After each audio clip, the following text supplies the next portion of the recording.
다른 거는 뭐 성격 차이라든지 뭐 이런 거는 한번 그래도 참아보고 좀 성급하게 이혼하자. 근데 가정폭력은 저는 이혼하세요 그래요. 왜냐하면 본인도 힘들고 자녀한테도 악영향을 끼치고 또 이게 가정폭력이 나중에 범죄까지 이어질 수 있어요. 맞아요. 그래서 가정폭력은 뒤도 돌아보지 말고 이혼하는 게 맞고. 근데 그 가정폭력의 또 범위가 네. 실질적으로 가장 많이 이혼하는 이유가 그 성격 차이가 맞나요? 성격 차이는 모든 게 들어있죠. 모든 게. 왜냐하면 이제 좀 창피하니까. 뭐 그런 거 얘기 안 해서 그냥 모든 걸 두리뭉실한 성격 차이라고 하는데, 정말로 성격이 안 맞는 경우도 아까 말씀하셨듯이 뭐 이 사람은 너무 다혈질이고 나는 너무 조용하고 이 사람은 맨날 나가서 노는 걸 좋아하는데 나는 집안에 있기만 좋아하는데 성격이 너무 안 맞네? 그러면 이제 살기 힘들겠죠. 그래서 이혼하는 경우도 있지만 소위 말하는 성의 격차. 때문에. 그 성. 네, 그 성. 때문에 이혼하는 경우도 있어요. 한번 생각해 보세요. 이 부부라는 건 어쨌든 이 부부관계도 중요한데 나하고 너무 안 맞아. 그 이제 속궁합이 안 맞는다고 하잖아요. 그럼 여성분들 특히 얼마나 괴로우세요. 막 이제 또 막 아플 수도 있고. 맞아요. 그러니까 이 사람이 그건 나쁜 게 아니잖아. 나쁜 게 아닌데. 또 이럴 수도 있죠. 여자는 또 너무 이제 그런 걸 좋아하는데 너무 좋아하는데 남편이 또 싫어할 수도 있고. 그런 경우도 꽤 많아요. 여자는 뭐 예를 들어서 뭐 일주일에 한 두세 번 정도 원하는데 남편은 무슨 소리야? 왜 이렇게 많이 해? 나는 뭐 한 달에 한 번도 많아. 이런 경우도 있고. 그러면 이게 이 성적인 자기의 그 행복 추구권? 이게 너무 이제 추구가 안 되니까 힘든 거야. 그러면서 그게 이제 소통도 잘 안 되게 되고 그런 감정이 쌓여서 외도까지 가는 경우도 있죠. 아내랑은 너무 안 맞아. 남편하고 너무 안 맞는데 어쩌다 한번 이제 밖에서 예를 들어서 바람을 폈는데 너무너무 잘 맞는 거야. 너무너무 좋아. 그러면 인간인 이상 그거 끌리거든. 그래서 이제 또 한 번이 두 번 되고 두 번이 계속 되고 집에서는 또 이제 안 하게 되고 그러다 보면 또 이제 몸이 가면 마음도 간다고 해서 또 이제 그 사람한테 끌려서 이혼까지 가는 경우도 있죠. 실제적으로 그러면은 그런 성적 차이 때문에도 많이 이혼을 하는 굉장히 많고요. 굉장히 많아요. 뭐 이혼하겠다고 하는 사람이 뭐 우리 부부관계 너무 좋아요. 거의 못 본 것 같아요. 그렇죠. 부부관계가 너무 좋아요. 우리 속궁합이 너무 좋은데 이혼하고 싶어요. 그런 경우는 거의 못 본 것 같아요. 이런 속궁합이 좋으면 아무래도 그러면서 이야기를 하게 되고 이제 소통을 하게 되니까. 소통도 하게 되고 이제 싸웠던 것도 풀릴 수도 있고. 근데 이게 또 조심해야 될 게 또 이제 가끔 어떤 뭐 주로 남자들이 그런 오해를 하고 있다는데 막 싸우고 아내한테 막 서운하게 했다가도 잠자리만 하면은 풀리겠지. 그래서 오늘 밤에 뭐 좀 해야 돼. 우리는 풀려고. 근데 그거 말도 안 되는 거죠. 여성 입장에서. 더 싫어해. 이거 짐승 같다고 미친 거 아니야? 미친 거 아니야. 미친 거 아니죠. 이 사람 내가 지금 화나 죽겠는데 지금 잠자리를 하자고 미친 거 아니야. 남자들은 근데 기름을 붓고 있네. 이걸 해야만 풀린다고 생각하거든. 더 짜증나. 그냥 이거는 서로 이제 뭐 화성에서 온 남자, 금성에서 온 여자 되는 거죠. 그러면서 더 불만이 쌓일 수밖에 없겠네요. 거죠. 자존심도 상할 것 같아요. 자존심도 상하죠. 왜냐면 이 부부관계의 그 하나의 말 한마디, 하나의 행동 하나가 상대방에게 평생의 트라우마가 돼서 영원히 부부관계가 단절될 수가 있어요. 사소한 거 하나, 예를 들어서 뭐 이렇게 갑자기 뭐 생리적인 현상이라든지 말 한마디가 그게 뭐야? 그거밖에 못해? 그렇게 이제 차 방송에서 말씀할 수 없는 그런 이제 상대방을 비하하는 말이 있잖아요. 다른 비하보다 성적으로 비하를 받으면 트라우마가 돼서 평생 못하게 돼요. 그래서 조심하셔야 되고요. 그러면 나랑 잘 맞는지 미리 알아야 될 거 아닙니까? 그러니까요. 그래서 좀 속궁합을 미리 맞춰보는 것도 중요하다. 미리 맞춘다는 건 이제 결혼하기 전에. 단 이제 이제 그거를 이제 소위 말해서 이제 이렇게 해프게 하자는 게 아니고 정말 결혼할 사람이면 결혼을 약속할 사람이면 그것도 중요하니까. 그것도 중요한 문제니까 이제 한 번 정도는 맞춰볼 필요가 있다는 게 중요하고 그래서 여행을 좀 가세요. 여행을 가면 좋은 게 뭐냐면 그 사람의 습관을 알 수가 있어요. 생활 습관. 양말 뒤집는지 안 뒤집는지 알 수 있잖아. 뭐 코골이가 심한지 이것도 코골이도 중요하거든. 생각해 보세요. 사랑하는 남편인데 옆에서 계속 코골이 너무 심하다. 베개로 쳐버리죠.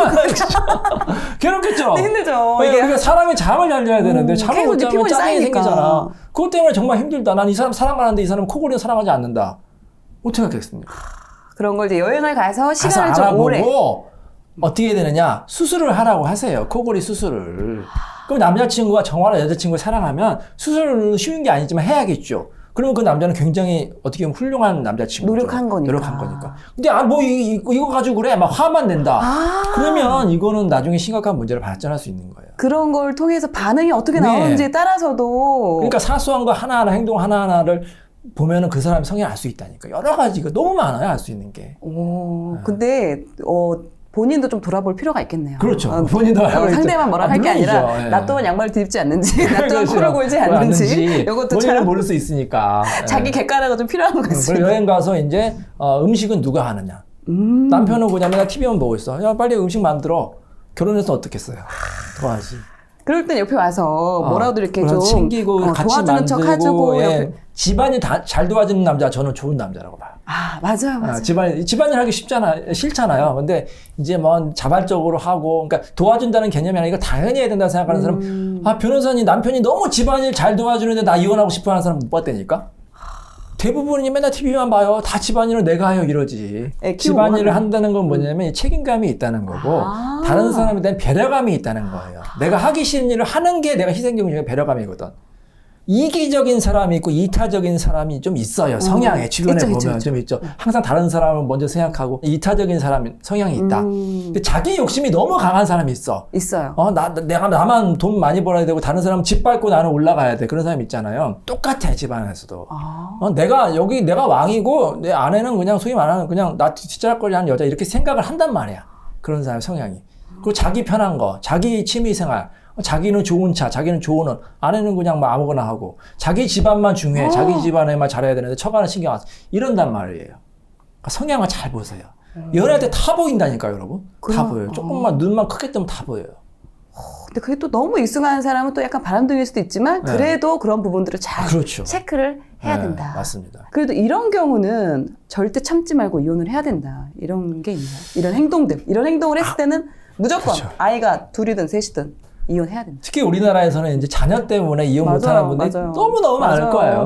난 이 인간 너무 싫어. 너무 괴로운데, 그래도 애들 때문에 내가 참고 살아야지. 저는 그런 분들을 참, 어떻게 보면 존경스럽다. 자녀 때문에 자기 인생을 어떻게 보면 희생하는 거 아니고, 사랑하지도 않는 사람하고 산다는 게 얼마나 괴로운 일이에요. 자녀 때문에. 너무나 존경스럽고 희생하시는데, 근데 좀 안타까운 생각도 들고, 그런 생각이 들어요. 본인의 인생이 얼마나 좀 어떻게 보면 안 됐어요. 또 길게 남았는데. 길게 남았는데. 그리고 사실 그게 자녀한테 그렇게 좋지도 않아요. 자녀가 너무 잘 알아요. 요즘에 우리 청소년들 얼마나 똑똑한데, 부모님이 사이가 좋은지 나쁜지 너무 잘 알아. 부모님이 사이가 나쁜데 자기 때문에 참고 그냥 살고 있네? 그러면 자녀들이 결혼에 대해서 어떤 생각을 할까요? 그런 분들이 또 비혼주의자들이 많아요. 엄마 아빠 보는데 맨날 불행해. 그럼 결혼하고 싶겠어요? 네, 그렇죠. 그렇죠. 하기 싫죠. 그리고 맨날 싸우고 막 치고받고 싸워. 가정폭력 있다. 이게 가정폭력이 다 그런 건 아니에요. 가정폭력의 가해자가 어렸을 때 가정폭력의 피해자인 경우도 꽤 있어요. 은근히 있더라고요. 나는 저렇게 하지 말아야지. 나는 아빠처럼 살지 말아야지 하는데 그게 은연중에 습득이 된 걸까요? 왜냐하면 그게 내가 10년, 20년 동안 맨날 봤거든. 아빠가 맨날 엄마 때리는 거 봤어. 그러면 내가 너무 싫어. 아빠가 싫어. 근데 자기가 결혼했는데 자기도 모르게 자기 안에 아버지 모습이 있네. 또 그게 또 배우잖아요. 10년, 20년 대물림 되는 거예요. 그러니까 폭력이 대물림 되거든. 그러니까 가정폭력을 저는 무조건 이혼해야 된다. 다른 거는 성격 차이라든지 이런 거는 한번 그래도 참아보고 좀 성급하게 이혼하자. 근데 가정폭력은 저는 이혼하세요 그래요. 왜냐하면 본인도 힘들고 자녀한테도 악영향을 끼치고 또 이게 가정폭력이 나중에 범죄까지 이어질 수가 있거든요. 맞아요. 그래서 가정폭력은 뒤도 돌아보지 말고 이혼하는 게 맞고. 근데 그 가정폭력의 또 범위가 예를 들어서 그냥 밀었다거나 아니면 막 때리거나 이런 게 아닌. 네, 심한 폭력은 당연히 가정폭력이고 가벼운 폭력. 딸기 한 대 때렸는데요, 가정폭력이고요. 그것도? 네, 우리 몸싸움 했어요. 그럼 쌍방폭력이 되겠죠. 딱이 맞았어 한 대. 그러면 쌍방이지만. 그렇죠, 쌍방이 되는 거죠. 근데 그런 딱이 한 대라도 이혼을 생각해야 되는. 여러분 살면서 평생 딱이 저는 딱이라는 걸 안 때려봤거든요. 맞아보지도 않았고. 그러네요. 저도. 그러네. 정말 그렇죠? 그러네요. 우리가 딱이 때린다는 거는 이게 굉장한 일이에요. 굉장한 사건이에요. 생각해보니까 그러네. 때리는 적도 없고 맞은 적도 없고. 딱이 한 대가 그렇게 큰 폭력이니까 생각할 수 있지만 여러분 생각해보면 여러분 대부분은 평생 딱이도 한번 안 때려보고 맞아보지도 않았을 겁니다. 그게 정상이거든요. 부부싸움에서 아무리 화난다고 해서 배우자 때릴 생각을 해요? 안 때리죠. 안 하죠. 저도 한 번도 못 봤어요. 저희 부모님, 가족, 친척 중에 못 본 것 같아. 근데 이제 그런 일이 있거든요. 그거 한번 생각해보세요. 그걸 사소하게 넘기면 안 되겠네요. 연애할 때도 딱이 때릴 수 있잖아. 남자친구, 여자친구 화나게 했다고. 딱이 한 대 때릴 수 있죠. 그럼 딱이 한 대 정도는 넘어가지 그게 아니에요. 딱이 한 대가 나중에 결혼해서는 그게 더 심한 폭력이 돼요. 딱이 한 대 만약에 상대방이 때렸다. 바로 헤어지세요, 저는. 그렇게 봐요. 왜 그걸 참아요? 또 막 싹싹 비니까. 짝사피지. 대부분 그래. 좀 미안해. 내가 실수했어. 미안해. 그리고 또 네가 잘못했잖아. 그래서 뭐 막. 명품 뺏어 주고. 그러니까 이 사소한 폭력이 큰 폭력이 되고 자녀한테도 안 좋다. 연애할 때 미리 보세요. 폭력적인 사람인지. 한 대라도 나를 때렸다. 아니, 나를 안 때리지만 이제 차마 여자친구는 안 때리지만 물건을 막 대신 화풀이하는 경우 사람이 있어요. 그죠, 막 던지거나, 막 벽을 치거나, 벽 막 치고 이제 차에서 막 이 천장 막 치면서 막 욕하고 막 이런 사람 있잖아요. 그게 이제 나중에 대상의 물건이 사람한테 옮겨진단 말이에요. 우리 그 사이코패스 있잖아요. 사이코패스, 네네. 사이코 연쇄 살인마들이 이 사람을 살인하기 전에 처음에 동물들을 상대로 이렇게 한다고 하더라고요. 개나 고양이 이런 것들을 막 이제 살상을 해요. 그게 이제 본인의 그 살인의 욕구를 그걸 푸는 거야. 이런 사람은 굉장히 위험한 사람이거든요. 무서워. 그러니까 동물을 함부로 대하는 사람도 저는 좀 위험하다. 동물을 사랑하는 사람이 좋지만 동물을 막 학대하는 사람이 있죠. 길 가다가 막 발로 뻥뻥 차고 사람한테 그럴 수도 있어요. 일단 폭력적인 거는 절대 참 안 되고 뭐 딱이든 어쨌든 뭐 어떠한 하나 그게 보이면은 그때는 정말 바로 헤어지시라. 뒤 돌아야 된다. 특히 아이가 있으면 더더욱. 그렇죠. 왜냐면 아이한테도 그게 또 이어질 수 있잖아요. 영향을 줄 수 있죠. 어떤 분이요. 변호사님 저 이혼하고 싶어요. 근데 왜요? 다른 거 다 찾겠는데 아이가 막 욕설을 아빠 따라서 합니다. 큰일 나겠어요. 그래서 이혼하고 싶어요. 그런 경우거든요. 맨날 아빠가 욕하니까 아이가 그걸 안 배우겠어요? 당연히 배우죠. 그렇죠. 어떤 이야기를 들었을 때 그 반응을 저렇게 보인다는 거를 배우게 되니까 자기도 어느 모르게 순간 자기도 습관이 되는 거죠. 오히려 아이를 위해서 헤어져야겠네요. 아이를 위해서 참을 게 아니라. 그러니까 만약에 이제 이게 별거가 되거나 이혼이 되면 처음에는 힘들죠, 당연히. 아이한테도 힘들지만 이게 안정이 돼요.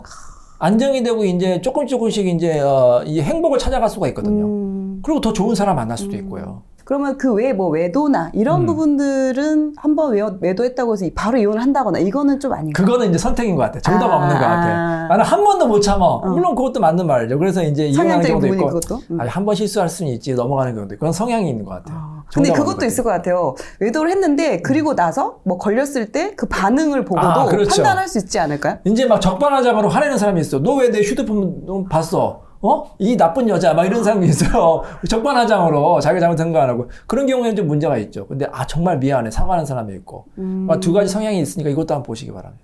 이게 일시적인 건지 또 습관적인 건지, 그 다음에 들키고 나서 반응이 어떤지. 그것도 보셔야죠. 되게 중요한 부분인 것 같습니다. 예를 들어서 어쩔 수 없이 뭐 폭력이든 이런 걸로 인해서 이혼을 이제 하게 될 텐데 되는 경우가 이제 생길 텐데 그런 경우 특히나 이제 아이가 있는 경우는 그 양육권이 또 가장 중요하잖아요. 어떻게 이 양육권을 좀 현명하게 잘 가져올 수 있을까? 우리나라 사람들은 이혼할 때 아이를 서로 키운다고 할까요? 안 키운다고 할까요? 거의 키운다고 할 것 같아요. 외국에서는 안 키운다고 하는 경우도 많아요. 그래요? 미국 영화나 드라마 보세요. 엄마 아빠 안 키운다고 해서 애들이 막 울잖아. 너무 불쌍하죠. 어떡해. 그래도 뭐 이혼했는데도 나들 막 엄마 아빠 버리네. 너 너무 안타깝네. 근데 우리나라는 그래도 다행인 게 그나마 서로 키운다고 하는 경우가 많아요. 그럼 이제 아이가 고민하는구나. 이쪽으로 가야 되나? 이쪽으로 갈까? 이쪽으로 갈까? 자, 그때 누가 키울까요? 서로 키운다고 하면. 아이가 원하는? 그렇죠. 아이가 원하는 것도 중요하죠. 근데 아이가 그럼 5살이야.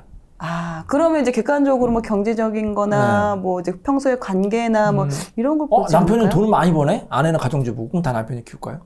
그것도 애매하네요. 애매하죠. 네. 그래서 옛날에는 경제를 또 보긴 했는데 요즘에는 뭐가 중요하냐면 뭐 이제 법원에서는 이제 뭐 자녀의 복리 뭐 여러 가지 종합적으로 본다고 하지만 저는 딱 2가지로 봐요. 네네. 첫 번째는 자녀의 의사. 아이가 좀 컸을 때. 그게 이제 가장 중요하고 두 번째는 지금 현재 자녀를 누가 키우고 있는지. 지금 현재. 왜냐하면 이혼할 때는 한 집에 사는 것보다 이제 별거하는 경우가 많거든요. 그렇죠. 별거했을 때 누가 아이를 키우고 있느냐. 그 왜 그러냐면 제가 이제 오랜 변호사 생활하다 보니까 법원에는 이런 법칙이 있나 보다. 이렇게 무슨 법칙 이름이 있는 거 아니 제가 졌어요. 현상 유지의 법칙이라는 게 있구나. 현상을 유지하려고 하는구나. 아무래도 이제 법원, 이제 사법부가 조금 보수적인 게 있잖아요. 좀 이제 안정적이고 법질서를 유지하려고 하잖아요. 똑같아. 자, 생각해보세요. 지금 별거 한 1년, 2년 동안 엄마가 아이를 잘 키우고 있었어. 아빠는 맨날 밖에 나가서 늦게 들어오고. 근데 갑자기 1년 있다가 아이를 달래. 판사님이랑 주겠어요? 그렇죠. 아이도 더 혼란스럽고. 네, 혼란스럽고. 엄마 잘 키우는데 왜 주냐고. 그러니까 엄마가 키우고. 반대로. 엄마가 이제 춤바람이 나서 이제 집을 나가버렸네. 그리고 나서 이제 아이 생각이 난 거야. 2년 있다. 그동안 아빠가 잘 키우고 있었어. 막 직장 다니면서 열심히 키우고 있는데 갑자기 엄마가 나 모성애 때문에 아이가 보고 싶어요. 좀 키우게 해주세요. 키우겠어요? 아니잖아요. 네. 그러니까 그 현상이 유지가 된단 말이에요. 오. 특별히 문제가 없어요. 물론 이제 그 현상이 아주 문제가 있다, 뭐 학대한다든지 그러면 이제 바꿔야겠지만 그렇죠. 그렇지 않고 웬만하면은 이 현상을 유지하려고 해요. 이게 꼭 뭐 이혼 재판뿐만 아니라 제가 보기에는 여러 재판이나 이런 거에 다 공통되는 현상 같아. 그러니까 현상을 유지하는 게 그런 성향이 좀 있는 것 같아요. 그럼 이혼 소송을 할 때 자녀가 지금 어디 있는지. 누구한테 있느냐 이게 요 아주 부분이? 중요하다. 그래서 어떻게 하게 됐어요? 만약에 이혼을 결심하고 별거를 시작하면 반드시 아이랑 같이 있어야 된단 말이에요. 그래서 무슨 일이 발생하느냐? 네. 상대방이 몰래 아이를 뺏어가는 경우가 있어요. 탈취해 간단 말이에요. 제가 어떡해요? 예전에 네. 이런 사건이 있었는데 네네. 엄마가 키우고 있었어요. 근데 아빠가 몇 달 있다 오더니 아이가 너무 보고 싶으니까 좀 보여달라. 그럼 또 아빠가 그치, 보겠다는데 또 아이도 아빠 보고 싶어 싶다 그래서 하니까. 그래 봐요. 그래서 키즈 카페에서 아빠랑 이제 아빠랑 잘 놀아. 그래서 잘 보여줬나 보다. 그래서 이제 화장실을 딱 갔다 왔더니 아이가 없어졌어. 데리고 나가봤어? 데리고 나가버렸어. 본 거였어. 어떻게 된 거야? 아이 빨리 들었잖아. 이제 너 아이 볼 생각 하지 마. 웬일이야. 아이 못 봤어요. 그래서 어떻게 됐어요? 아빠가 키웠어요. 친구냐 알고 아빠한테 갔어요. 진짜요? 제가 아까 현상 유지해봤지. 그리고 나서 아내가 그래도 그 전에 아내가 이혼 소송을 하잖아. 이혼 소송이 1년 2년 걸리거든. 1년 2년 동안 아빠가 잘 키우고 있어요, 아이를. 그럼 판사 봐. 아빠가 잘 키우고 있네? 아빠 키우세요. 이런단 말이에요. 그 전에 내가 아무리 몇 년을 잘 그 전에 키웠어도 해봐야 의미 그건 없어? 옛날 문제고 지금 잘 키우고 있잖아요, 아빠가. 현상 유지가 중요하다니까. 그래서 조심하셔야 돼. 뺏길 수 있으니까. 이거 알아야겠다. 네. 이거 알아가지고 이제 그거 할 땐 거의 좀 차단을 시켜야겠네요. 그렇죠. 당분간 차단. 이거 처음 들었어요. 뺏기지 않게. 정말 이런- 조심하셔야 돼요. 네, 또 일단 양육권 네. 중요하지만 또 중요한 게 있죠. 또 이와 더불어 양육권과 네. 더불어서 네. 재산 분할. 재산 우리가 또 이제 분할이죠. 살아가려면 네네. 경제적인 부분이 또 상당히 또 중요하고 이런 경우 뭐 결혼하고 나서 뭐 이제 자산을 읽었을 수도 있고 뭐 공동명의인 것도 있고 네, 그렇죠. 아닌 것도 있을 텐데 어떻게 하면 좀 더 재산 분할을 했을 때 좀 더 유리하게 나한테 잘 받을 수 있는지. 자, 일단 기본적인 원칙을 말씀드리면 재산분할이라는 건 뭐냐면 이론적으로는 결혼한 이후에 네. 형성되거나 유지 관리된 재산에 대해서 각자의 기여도에 따라 나는 게 재산분할. 기여도에 따라. 따라서. 예를 들어서 남편이 회사 열심히 다니고 아내가 가정살림 열심히 해가지고 한 10년 정도 후에 집 하나 어렵게 마련했어요. 아내가 알뜰 살뜰 모아서. 근데 만약 이혼하게 됐다. 그러면 그 집은 당연히 재산분할 대상이 되겠죠. 5대5로? 뭐 5대5가 될 수 있고, 이제, 가정주부 같은 경우에는 5대5가 약간 내려가는 경우도 있어요. 아직까지 우리나라에서. 한 40%. 왜냐하면 이제 주된 경제활동을 남편이 했기 때문에. 맞벌이면 거의 5대5가 나오는데, 가정주부 같은 경우에는 이제 간혹 40%, 뭐 45%. 6대4. 그렇게 나오는 경우도 이제 종종 있어요. 근데 문제는 뭐냐면, 이게 결혼 후에 생긴 게 아니라 남편이 원래 부자였어. 그럼 어떻게 될까요? 원래 남편이 건물주였어. 그건 좀 어려울 수도 있을 것 같아요. 근데 남편이 이제 다 번 건데 아내가 이제 1년 정도 살았는데 1년 만에 이혼하네? 한 50억 있는데. 50억인데 그럼 50억의 절반이 20억 달라 그러면 이거는 누가 봐도 좀 심하다. 그래서 이건 안 돼. 그래서 그거는 특유재산이라 특유재산. 남편의 원래 특유한 고유재산이거나 그래서 재산분할 대상이 안 되는 게 원칙이에요. 그러면 한 10년 살아도 안 돼요? 그러니까 그게 이제 문제예요. 그게 이제 좋은 질문인데, 남편이 건물주인데 처음에 그거 바라보고 결혼했을 수도 있잖아. 바라보고 이제 50억짜리인데 이게 100억이 됐네. 그리고 이제 아내가 거기 가가지고 이제 세입자 관리도 하고, 그럴 수 있죠. 인테리어도 하고, 바쁘니까 남편은. 바쁘니까 이제 그 건물 관리를 아내가 다 했네. 근데도 못 받으면 억울하겠죠. 그쵸. 이건 되는 거죠. 기여도가 있기 때문에.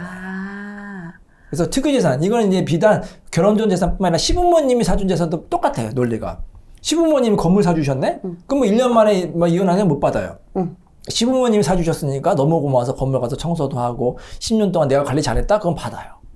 그 기간이 있나요? 기간이 뭐 딱 정해진 게 10년 없는데 제가 보니까 대략 한 적어도 5년은 넘어가겠고. 대략 5년 이상은 돼야 된다. 10년 정도 넘으면 이제 안정적으로 들어간다. 다만 그때는 50%는 아닙니다. 왜냐면 근데 아내도 내가 고생했는데 받아야지. 하나도 못 받으면 얼마나 억울하겠어요. 전 반대로 주는 사람 입장에서 어떻게 하면 주기 싫을 거 아니에요. 좀 덜 줄까? 덜 줄까? 네네. 어떻게 했으면 좋겠어요? 명의를 맞아요. 명의가 중요합니다. 일단 시부모님이 물려주신다고 하면 부모님 저 부부 사이가 나쁜데 이혼하고 물려주세요. 이혼 전에 물려받으면 이거 재산분할 대상이니까. 그러니까 시부모님 명의로 된 거는 실제로 그 재산에 뭐 상당 부분이 남편이 기여한 게 있다 하더라도 재산분할이 거의 안 된다고 보시면 돼요. 명의 기준이거든. 그러니까 재벌 2세인데 진짜 돈이 하나도 없는 재벌 2세도 꽤 있어요.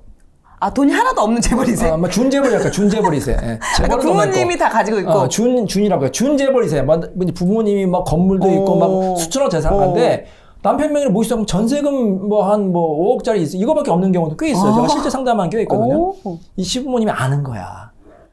그러니까 이게 아들 며느리가 이게 사이가 안 좋거든. 이혼할 것 같은데 이게 아들 며느리지만 이 며느리가 이거 서 가져가겠네? 이거 안 줘. 그래서 안 줘요. 끝까지 안 주시는 분 많아요. 뭐든지 요새는 아는 게 힘이다라고 진짜. 그래서 그런 경우도 있고. 정말로 본인이 이제 뭐 주기 싫다고 할 경우에는 명의를 이제 자기 명의로 하면 안 되겠죠. 그럼 근데 이런 거 있잖아요. 뭐 별거를 하면서 기존에 있는 그런 명의를 다른 데로 막 돌린다거나. 그거는 좀 조심해야 돼. 왜냐하면 그 다른 데 막 돌리면 그게 잘못하면 불법이 되거든. 이 강제 집행 면탈죄라는 게 있어요. 그래서 내가 이제 이혼해서 위자료 재산을 안 주려고 내 명의로 된 거면 다른 사람 막 빼돌려. 그 형사적으로 강제 집행 면탈죄가 처벌될 수가 있고. 또 민사적으로도 이제 빼돌렸으면 사행위 취소 소송이라는 걸 할 수가 있어요. 다른 사람을 돌린 거. IMF 때 그런 게 많았거든. 이제 이 빚이 많은 분들이 사업하다가 다른 사람 하려고 다른 사람 명의로 하는 게 있는데 그래서 사행위 취소 소송을 하면 그걸 다시 원상복구시켜요. 그래서 재산발 대상이 될 수가 있어요. 그럼 모든 재산이 다 그 분할 조건이 되나요? 네, 뭐 부동산 우리가 생각할 수 있는 재산 한번 말씀해 보세요. 주식, 뭐 코인도 있을 것이고, 코인. 뭐 금융 자산도 있을 것이고, 뭐 보험. 뭐죠? 금은보석이라고. 금은보석. 다 되죠. 금은보석 같은 것도. 다 됩니다. 뭐 골프 회원권. 네. 다 돼요. 다 돼요. 없지만. 다 되고. 우리가 생각할 수 있는 모든 재산적 가치 있는 거 다 돼요. 근데 이론적으로 다 되는데, 이게 또 실질적으로 재산 받는 거는 또 쉬운 게 아니야. 그 무슨 말씀이냐? 기록에 남아있어야 되는 거예요. 기록. 부동산은 뭐가 남아있어요? 명의 등기? 등기부. 그 법원에 내면, 뭐, 강남의 아파트 누구 소유이네요? 너무 잘 알죠. 그 다음에 주식. 계좌. 계좌 이제 조회하거든, 저희가. 그러니까, 이거 어떻게, 상대방이 부동산이 어디 있는지 잘 몰라요, 변호사님. 맞아. 주식이 어딘지 몰라요. 다 조회됩니다. 부동산은 대략적인 위치만 알려주시면 되고, 주식은 어느 증권사 거래하는지 알면 돼요. 본인이 아니어도? 예. 배우자가 이혼 소송 중이면 저희가 다 돼요. 근데 은행 같은 경우에도 뭐 신한은행, 하나은행 어디 거래합니다. 그거만 하면 주민등록만 넣으면 짜라락 다 나와요. 그래서 예적금 뭐 다 나와요. 그 금융기관에 있는 그 가치가 다 나와요. 재산 가치가 다 나오는 거예요. 그러면 금융자산 같은 경우 뭐 부동산은 뭐 명의 옮기면 이제 불법이라고 하셨는데 금융자산 같은 경우는 이걸 빼다가 다른 사람을 준다거나 뭐 그것도 불법이죠. 제가 뭐 1억이 있었는데 갑자기 1억을 뭐 다른 사람한테 줬다든지 이체했다든지. 근데 이제 또 이제 법은 멀고 주먹은 가깝다고 이게 조금씩 현금으로 빼는 경우가 있어요. 하루에 100만 원씩 100만 원씩 10년 동안 생활비로 썼다. 생활비로 썼다. 그거는 또 나중에 입증이 어렵기 때문에 못 받을 수가 있어요. 별의별 게 나오고 있어요. 그러면 비트코인은 어떻게 재산을 받을까요? 그것도 코인 계좌? 코인도 예전에는 이게 뭐 어디 계좌인지 몰랐죠. 지금은 이제 4대 거래소가 이제 그 승인을 받았잖아요. 등록됐잖아요. 그럼 주로 4대 거래소 거래한단 말이에요. 거기만 알면 돼요.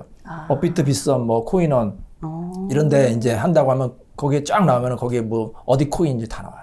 전 또 궁금한 게 다른 거는 이제 딱 계좌가 딱 뜨잖아요. 뜨고 이제 이거 그대로 이제 뭐 출금을 한다던가 되는데 부동산 같은 경우는 아무래도 시세가 계속 변동이 있잖아요. 보통 저희가 대출은 KB 시세로 받는데 이 재산 분할할 때는 그 부동산을 판단할 때 가격 기준이 있나요? KB 시세로 합니다. 실제로 KB 시세로 하고요. 법원에서도 KB 시세를 다 하면은 뭐 다른 거 뭐 낼 거 없고 KB 시세 하면 되고요.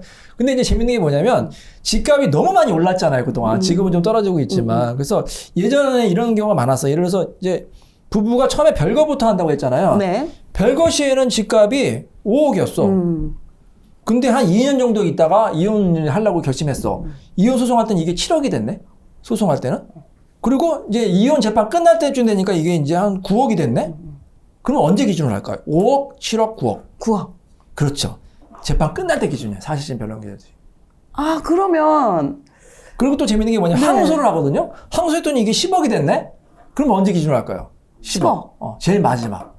이거 반대해야 되겠네요. 조금 주려고 하는 사람은. 조금 주려고 하는 사람은 빨리 이혼해야겠죠. 빨리 하려고 하고, 그 시장의 분위기에 따라서. 그렇죠. 막 집값이 오르면 재판 질질 끌면서. 받을 사람은 계속 천천히 항소도 하고, 제일 마지막까지 항소해서 그 다음에 이제 맨 마지막에 제일 오른 거에 대해서 반 받으면 되니까.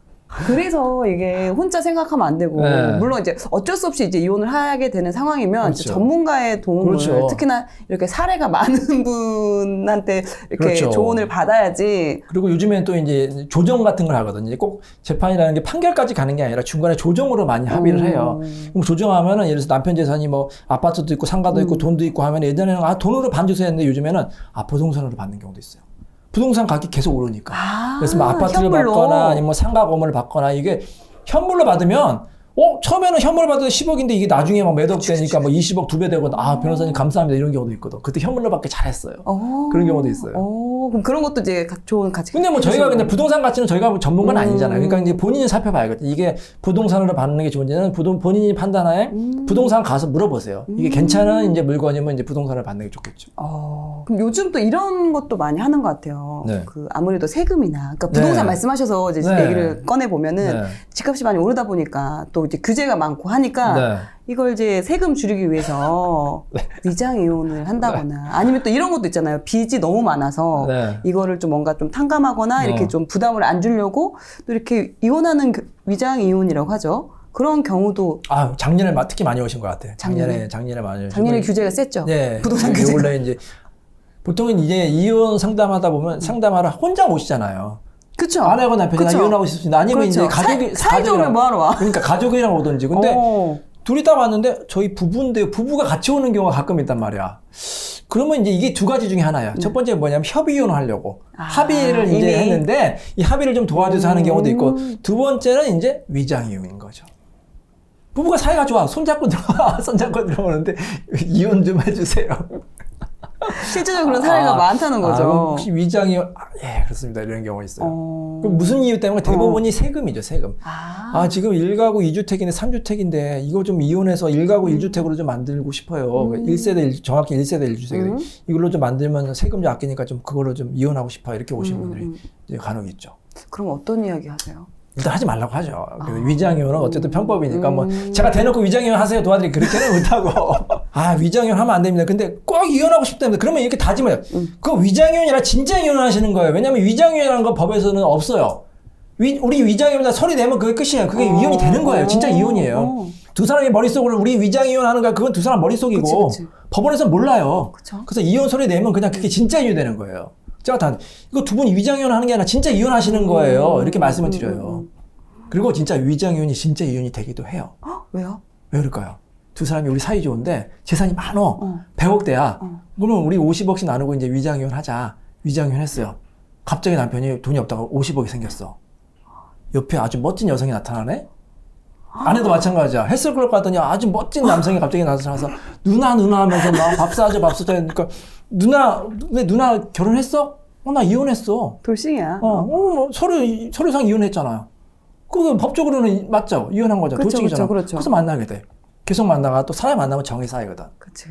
그래서 이게 위장이혼이 진짜 이혼이 돼. 그러니까 유혹에 약해요, 사람이라는 거는. 그러니까 서류상으로 이혼이 된 거랑 안 된 거랑 굉장히 중요한 문제거든. 그리고 또 그거를 악용할 수도 있겠네요. 있어요. 이미 여자가 이미 있었어요. 이미 있는데 요걸로 이렇게. 이것 때문에 위장이혼 한다고 해서 그러면 너 왜 어떡해. 바람 펴? 바람이 아니죠. 이혼했는데. 서류상. 남남인데. 우리 위장이혼이 어딨어? 위장이혼은 없어요. 그러니까 위장이혼하고 상대방이 바람 피도 그건 바람이 아니가 될 수가 있는 거예요. 네, 위장이혼은 최대한 안 하는 게 좋은데. 그래서 제가 물어봤어요. 도대체 세금이 얼마나 아끼는데 그랬더니 세금이 한 1억 정도가 절약이 됩니다. 그래요. 1억이 크죠. 크죠. 크죠. 근데 그럼 두 분 사이가 1억만도 못 합니까? 제가 물어봤어요. 두 분 결혼하는 결혼 유지하는 게 1억 원의 가치도 안 되어 있더니 아무나 못 하시고 그냥 가시더라고요. 그래서 진짜 사이가 좋으시네.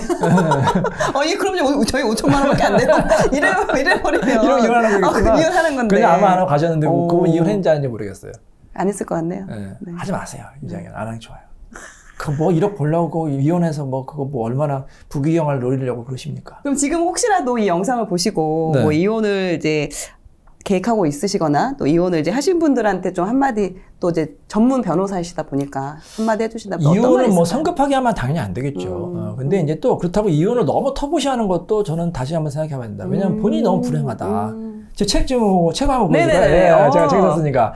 제목 한번 말씀해 주시겠어요? 당신은 행복해지려고 이혼을 결심했다. 아. 저는 이 제목도 네. 와 너무 의미 있다. 이게 네. 다 담겨 있다라는 생각이 그러니까 들었어요. 본인이 한번 생각해 보세요. 내가 결혼하려고 행복하려고 결혼했죠. 그쵸. 불행하려고 좋으니까. 결혼하는 사람 아무도 없잖아요. 그쵸. 근데 결혼했는데 불행해. 내가 싱글 때보다 더 불행해. 그럼 결혼을 잘한 거예요?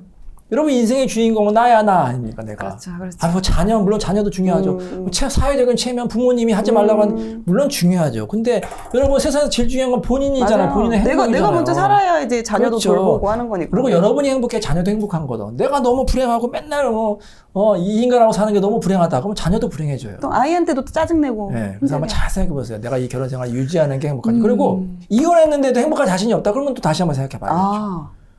행복하려고 이혼하는 거니까.